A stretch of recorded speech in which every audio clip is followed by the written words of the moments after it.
Hello everyone, welcome you all my channel. कैसे हैं आप सब? आई होप आप सब बहुत अच्छे होंगे। हमने लास्ट कंज्यूमर इक्विलिब्रियम पढ़ा था। आज हम पढ़ेंगे डिमांड। डिमांड क्या होता है?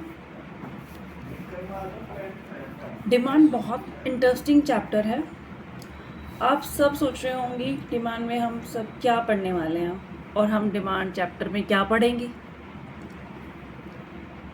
अब हम डिमांड चैप्टर को बहुत अच्छे से पढ़ने वाले हैं, ब्रीफ में समझने वाले हैं कि डिमांड है क्या। तो let's start the chapter without any wasting time अभी हमारे पास है, हम पढ़ सकते हैं आराम से, लेकिन फिर भी टाइम वेस्ट क्यों करना है। स्टार्ट करते हैं चैप्टर को पढ़ना। आज हम पढ़ेंगे डिमांड का meaning, types of demand and determination of demand. Determinants of demand बहुत ही इम्पॉर्टेंट टॉपिक है डिमांड का।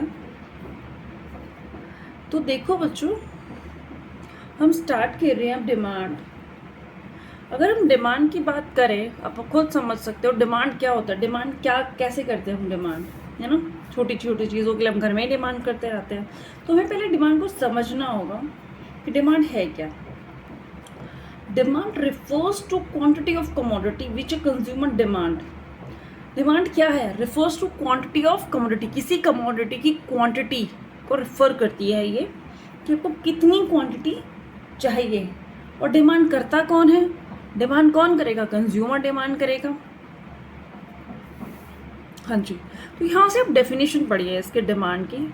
Demand refers to a different possible quantities of a commodity that the consumer is ready to buy at a different possible price of that commodity।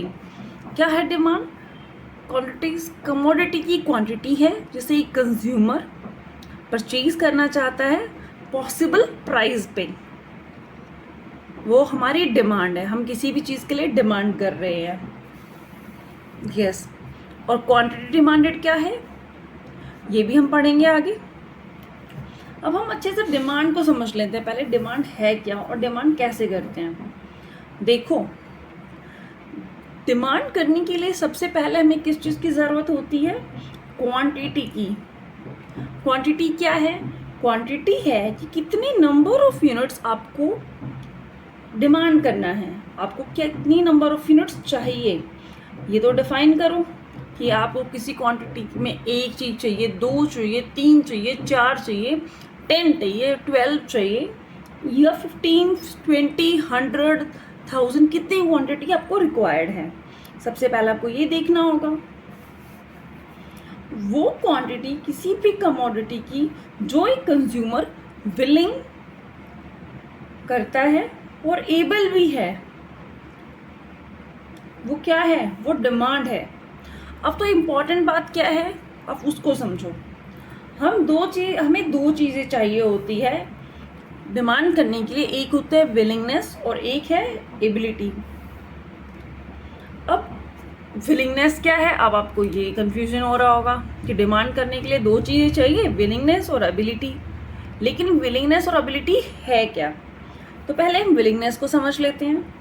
Willingness का मतलब होता है wish करना, मतलब किसी चीज़ को लेने की इच्छा करना। तो वहाँ पर हम डिमांड नहीं कह सकते हैं जब हम इच्छा कर रहे हैं। तो फॉर सपोज आपकी पॉकेट में 10 रुपीज़ है पर आपको 50 रुपीज़ वाली आइसक्रीम चाहिए, कॉर्नेटो, है ना। और आप एक 50 रुपीज़ वाली जो आइसक्रीम चाह रहे हो वो क्या है? वो आपकी विलिंगनेस है, विश है, इच्छा है कि आपको आइसक्रीम चाहिए। और आपकी इच्छा पूरी होनी चाहिए, ये भी आप चाहते हो। लेकिन वो आपकी विश है, एबिलिटी नहीं है। एबिलिटी होने के लिए क्या होना चाहिए? आपके पास 50 रुपए होने चाहिए वो आइसक्रीम लेने के लिए। यस। तो डिमांड का क्या मतलब समझ आ गया? विलिंगनेस और एबिलिटी दोनों होंगी तभी डिमांड करोगे। चीज़ चाहिए पर पैसे नहीं है। एबिलिटी क्या है? उस चीज़ के लिए पैसा होना। विलिंगनेस किस चीज़ की इच्छा करना। तो जब आपके पास विलिंगनेस के साथ साथ एबिलिटी भी आ जाए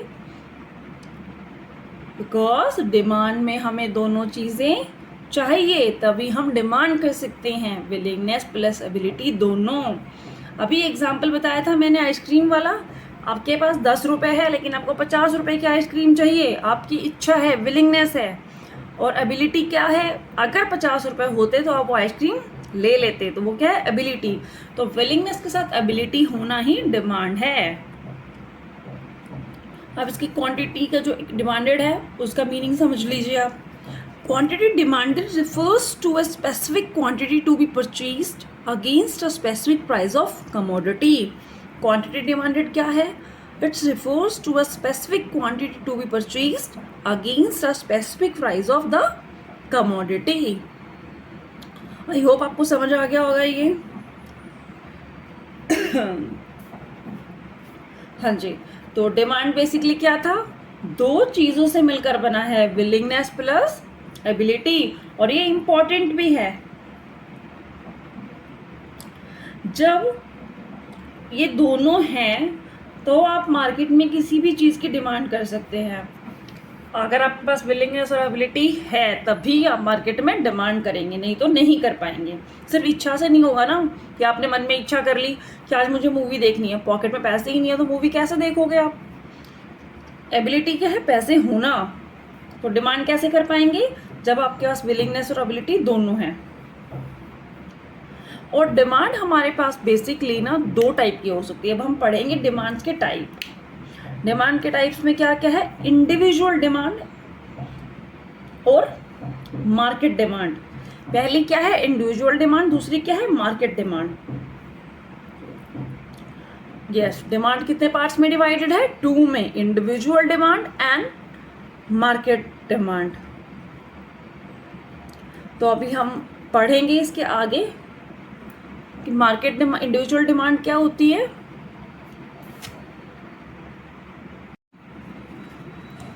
तो हम पढ़ते हैं इंडिविजुअल डिमांड क्या है, डिमांड शेड्यूल क्या है। Demand schedule is a table showing different quantities of a commodity to be purchased. ठीक है, सैमुअलसन ने इसकी डेफिनेशन दी है, वो डेफिनेशन आप अच्छे से समझ लीजिए।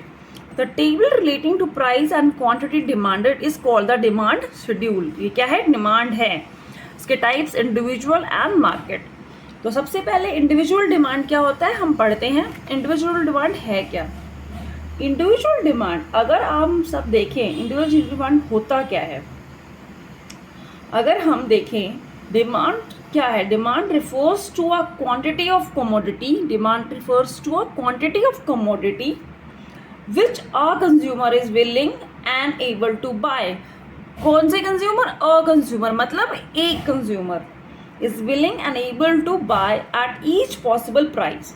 मतलब एक कंज्यूमर उस डिमांड कमोडिटी को पॉसिबल प्राइस पे परचेज कर रहा है, खरीद रहा है during a given period of time. एक कंज्यूमर की बात हो रही है, एक कंज्यूमर परचेज कर रहा है। अगर एक सिंगल कंज्यूमर की किसी भी चीज को डिमांड करता है तो उसे हम क्या कहेंगे, इंडिविजुअल डिमांड कहेंगे। क्या कहेंगे, इंडिविजुअल डिमांड। अब इंडिविजुअल डिमांड के बाद दूसरा टाइप क्या था, मार्केट डिमांड। अब हम क्या पढ़ेंगे, मार्केट डिमांड। अब हम पढ़ते हैं मार्केट डिमांड। मार्केट डिमांड क्या होता है, मार्केट डिमांड क्या है, अभी अच्छे से ध्यान से पढ़िए। जब अगर ऑल कंज्यूमर्स की बात की जाए, जब किसकी बात करी जाए, ऑल कंज्यूमर्स की बात करे जाए, जब एक कंज्यूमर नहीं ऑल कंज्यूमर्स डिमांड कर रहे हैं, ऑल कंज्यूमर्स किसी भी चीज़ की डिमांड करे, उसे क्या कहेंगे, और उस डिमांड को पॉसिबल प्राइस पे खरीद ले, उसे हम क्या कहेंगे, मार्केट डिमांड कहेंगे। क्योंकि वो एक कंज्यूमर नहीं परचेज कर रहा है, बहुत सारे ऑल कंज्यूमर्स पूरी मार्केट में डिमांड कर रहे हैं और परचेज कर रहे हैं। इंडिविजुअल डिमांड एक कंज्यूमर पे बेस होता है और मार्केट डिमांड ऑल कंज्यूमर्स पे बेस होता है।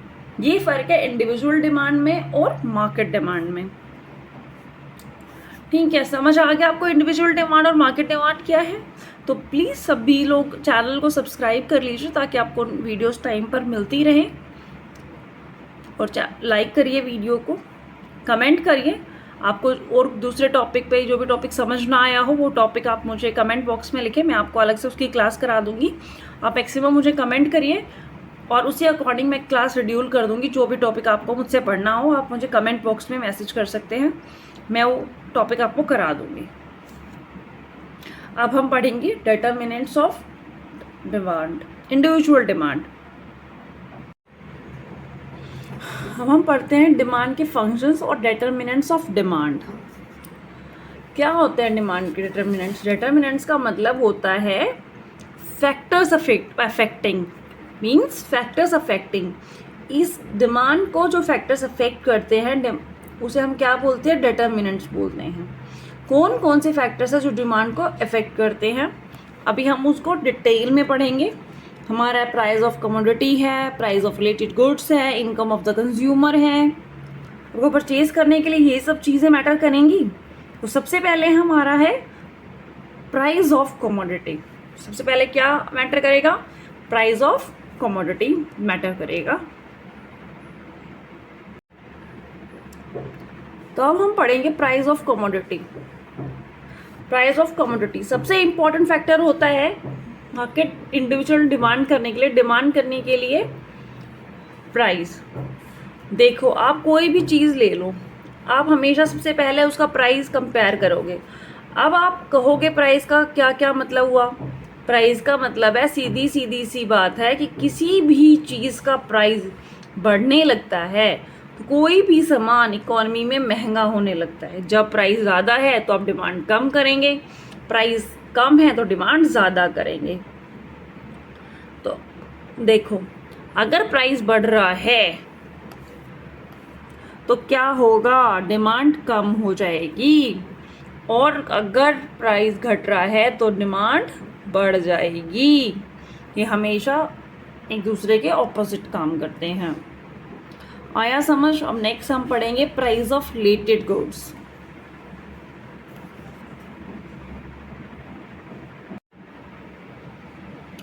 अब पढ़ते हैं price of related goods. Price of related goods क्या होते हैं? Demand for commodities also influence by change in price of related goods. Means जो उसके सेम रिलेटेड गुड्स होते हैं, अगर उनके प्राइस चेंज हो जाएंगे तो भी डिमांड पे इफेक्ट करेगा। जैसे example substitute goods. Substitute goods क्या हैं? These are the goods which can be substituted for each other, just like tea and coffee, है ना। भाई टी एंड कॉफ़ी का एग्जाम्पल बहुत ओल्ड है, सिंस हम स्कूल में थे तब भी टी एंड कॉफ़ी का एग्जाम्पल होता था हमेशा बुक में। और बॉल पेन और ink pen, in such of goods increase in the price of one causes increase in demand for the other. अगर टी का प्राइस बढ़ जाएगा तो अब क्या करेंगे? कॉफ़ी पीना स्टार्ट कर देंगे, है ना। बॉल पेन का प्राइस बढ़ रहा है तो इंक पेन यूज़ करना स्टार्ट कर देंगे। तो ये क्या है? सब्स्टिट्यूट गुड्स के भी प्राइस इफेक्ट करते हैं डिमांड पे। कॉम्प्लीमेंट्री गुड्स क्या होते हैं? Complementary goods are those goods which complete the demand for each other. Means एक चीज़ की डिमांड दूसरा कंप्लीट कर रहा है। Yes, for example pen and ink, bread and butter, है ना। ब्रेड के साथ खाली तो खाओगे नहीं, बटर लोगे भाई, पेन में इंक डलेगी ही डलेगी, है ना। तो कॉम्प्लीमेंट्री गुड्स क्या? एक के साथ दूसरा है, उसकी ज़रूरत वो उसके साथ ही पूरी करेगा। नेक्स्ट क्या है? थर्ड पॉइंट है हमारा income of the consumer. Income, किसी भी कंज्यूमर की इनकम मेन पॉइंट है डिमांड पे। उसकी कितनी इनकम है, वो कितना खर्च कर सकता है, कितना एक्सपेंड कर सकता है, वो मैटर करेगा ना डिमांड करने के लिए। अगर नॉर्मल गुड्स की किसी की इनकम कम है, नॉर्मल गुड्स की डिमांड प्राइस बढ़ जाते हैं तो वो क्या उस चीज़ को लेना कम कर देगा, वो एक्सपेंसिव चीज़ें नहीं लेगा। सुपीरियर और इन्फीरियर गुड्स पे फ़र्क करेगा कि उसको कौन सा लेना और कौन सा नहीं लेना है। इनकम के अकॉर्डिंग डिमांड इफेक्ट करेगी। इनकम का बहुत इंपॉर्टेंट रोल है। फोर्थ पॉइंट क्या है हमारा? Taste and preference. अब टेस्ट एंड प्रेफरेंस भी इनकम को इफेक्ट करता है। डेफिनेट है कि टेस्ट एंड इनकम हमारी डिमांड पे इफेक्ट डालेगी कि हमें कौन सा प्रोडक्ट पसंद है, कौन सा गुड पसंद नहीं है, है ना। तो टेस्ट एंड प्रेफरेंस का भी रोल है। Expectations, If the consumer expects a significant change in the availability of the concerned commodity in the near future, he may decide to change his present demand for the commodity. उसको लग रहा है कि market में आने वाले time में इसकी डिमांड चेंज हो जाएगी, प्राइसेस बढ़ जाएंगे, तो आप कुछ चीज़ों को एडवांस में लेके स्टोर करने लग जाते हो. तो अपनी की एक्सपेक्टेशंस भी डिमांड को चेंज करती है. ठीक है. और नेक्स्ट क्या था हमारा point, market demand function. Market demand हमने पढ़ लिया था. जब एक कंज्यूमर कमोडिटी को परचेज कर रहा है और खरीद रहा है तो वो क्या है, इंडिविजुअल डिमांड है. लेकिन मार्केट जब ऑल कंज्यूमर्स मार्केट से बहुत सारी चीज़ें परचेज कर रहे हैं, खरीद रहे हैं, वो क्या है, मार्केट डिमांड है. ठीक है, समझ आया. मार्केट डिमांड के डिटर्मिनेंट्स क्या हैं, population size and number of buyers. भाई कितनी ज़्यादा पॉपुलेशन होगी उतनी ज़्यादा प्रोडक्ट की डिमांड बढ़ेगी. अब किसी एरिया में ज़्यादा लोग रह रहे हैं तो डेफिनेट है वहाँ पे बायर्स ज़्यादा हैं, कंज्यूमर्स बहुत ज़्यादा हैं, तो वो ज़्यादा प्रोडक्ट खरीद रहे हैं. अब फीमेल्स के गुड्स हैं तो फीमेल्स जहाँ ज़्यादा हैं वो ज़्यादा करेगी. अगर बच्चों वाला सामान है तो बच्चे जिस एरिया में ज़्यादा है पॉपुलेशन के अकॉर्डिंग डिमांड बढ़ेगी और घटेगी. डिस्ट्रीब्यूशन ऑफ इनकम क्या है, और market demands also influence with किसके साथ, इनकम के साथ. Distribution of income of society. अगर इनकम इक्वली डिस्ट्रीब्यूट हो रही तो डिमांड ज़्यादा बढ़ जाएगी, पर इनकम भी तो इक्वली डिस्ट्रीब्यूट नहीं होती ना. रिच और पुअर का आ जाता है ना. जहाँ पे ज़्यादा सोसाइटी में रिच लोग रह रहे हैं वहाँ डिमांड इनकम ज़्यादा है तो डिमांड भी बढ़ा रहे हैं वो चीज़ों की. और जहाँ गरीब लोग रह रहे हैं, पुअर सेक्शन ऑफ सोसाइटी है, वहाँ डिमांड कम होगी क्योंकि वो अपनी इनकम के हिसाब से सिर्फ नेसेसिटी चीज़ें खरीद सकते हैं जो उनके लिए रिक्वायरमेंट है, जिनकी नेसेसिटी है. हाँ जी, तो आज के लिए हम इतना ही पढ़ेंगे. नेक्स्ट क्लास में इस टॉपिक को कंप्लीट करेंगे आई होप. नहीं तो एक और क्लास ले लेंगे, लेकिन आराम से धीरे धीरे पढ़ेंगे और धीरे धीरे इसको कंप्लीट करेंगे समझते हुए. जिसको कुछ भी समझ ना आया हो मुझे कमेंट बॉक्स में मैसेज करे, मैं उसको फिर से करा दूंगी. अगर मैक्सिमम बच्चों को समझ नहीं आ रहा डिमांड का चैप्टर तो मुझे कमेंट कर दे, मैं उनके लिए फिर से एक बार और क्लास में समझा दूंगी. ये वीडियो देख के आपको समझ आ जाएगा. तो thanks for watching. Like, share and subscribe my channel.